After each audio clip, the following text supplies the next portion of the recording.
நான் தனியாக கூட செத்துக்கிறேன்டா, எனக்கு யாருமே வேண்டாம். பேச போகிறது பார்த்தீங்கன்னா ஒரு ஹாரர் மூவி தாங்க பேச போகிறோம். படம் பேர் என்ன பார்த்தீங்கன்னா ஸ்மைல் 2. இதோட டைரக்டர் நேம் பார்த்தீங்கன்னா பார்க் ஃபென். அவர் தான் படத்தை டைரக்ட் பண்ணியிருக்காரு. சாபம் உங்களுக்கு எப்போ வரும்னா அன்நேச்சுரல் டெத், துர்மரணம். அவங்க சாகும்போது கடைசி அவங்க யாரை பார்க்குறாங்களோ இல்லை அவங்கள இந்த சாவு துரத்தும். அதுதான் இந்த படத்தோட மெயின் கதைங்க. கேட்கவே பயங்கரமாக இருக்குல்ல. நம்ம ஹீரோயினுக்கு எப்படி இந்த சாபம் வருதுன்னு பார்த்தீங்கன்னா, அவங்களுக்கு தெரிஞ்சவங்க யாரோ சாகும்போது கடைசியாக இவங்க தான் கால் பண்ணியிருப்பாங்க. அந்த கால் பண்ணனால அந்த சாவு இவங்களை துரத்த ஆரம்பிச்சிடும். ஸ்மைல் நினச்சி காமெடி படம் நினச்சி தனியாக உட்காந்து மட்டும் பார்த்துடாதீங்க. கதவை திறந்து வச்சே பாருங்கள். எந்திரிச்சு ஓடக்கூடிய மூமெண்ட்ஸ் நிறையவே படத்தில் இருக்குங்க. ஆகும்போது கூட சிரிச்சுட்டே சாகிறது இந்த படத்தில் தான் இருக்கும்.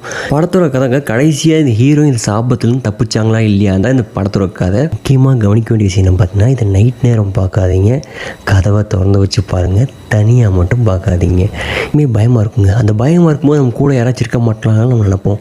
ஆனால் அப்படி நம்பி ஒருத்தவங்க கூட படுக்க வச்சா அவங்க கூட நைட்டு திடீர்னு முழிச்சு ஒரு மாதிரி அப்படியே சிரித்தாங்கன்னா எப்படி இருக்குன்னு நினச்சி பாருங்கள். அதே மாதிரி தான் நம்ம ஹீரோயின் நடக்குது. ஏண்டா எனக்கே பயமாக இருந்தால் உன்னை கூப்பிடுக்க வச்சேன், ஆனால் நீயே நான் பயமுறுத்துறா மாதிரி தான் அந்த ஹீரோயின் ஃபீல் பண்ணியிருப்பாங்க. யாரையுமே கண்டிப்பாக துணைக்கு கூட படுக்க கூப்பிட மாட்டீங்க. நான் தனியாக கூட செத்துக்கிறேன்டா, எனக்கு யாருமே வேண்டாம், அந்த மாதிரி மூமெண்ட் நிறையவே படத்தில் இருக்குங்க. ஒரு மாதிரி மூட் ஆஃப் இருக்கும்போது நம்மளே பார்க்குற மூமெண்ட் நடக்கும். அந்த மாதிரி கண்ணாடி நம்ம பார்த்து என்னடா இது வாழ்க்கை அப்படின்னு பார்த்துட்டு இருக்கும்போது அந்த இடத்துல ஒரு சீன் நடக்குங்க. இந்த மாதிரி மூமெண்ட் நடந்ததுக்கப்புறம் கண்டிப்பாக நான் கண்ணாடியே பார்க்க மாட்டேங்க. சிரிப்புங்கிறது நம்மளை பாசிட்டிவிட்டியாக மாற்றும் கேள்விப்படுறாங்க. ஆனால் இந்த படத்தில் மட்டும் சிரிக்கிறது நம்மளை கம்ப்ளீட்டாக நெகட்டிவிட்டியாக மாற்றிடுங்க. படத்தில் பார்த்தீங்கன்னா அவங்க சிரிக்கிறதுலாம் பார்க்கும்போது ஏன்டா சிரிக்கிறீங்கன்னு சொல்லி அடித்து மூஞ்ச உடைக்கிற அளவுக்கு கோவம் வருங்க. ஏன்னா அவங்க சிரிப்பே அந்த மாதிரி தான் இருக்கும். பேச மாட்டாங்க, வெறும் சிரிக்க மட்டும் தாங்க செய்வாங்க. அந்த சிரிப்பே உங்களை வெறுப்பின் உச்ச அளவு கொண்டு போகும். எந்திரிச்சு ஓட வைக்க அளவு மூமெண்ட் நிறையவே இருக்குங்க.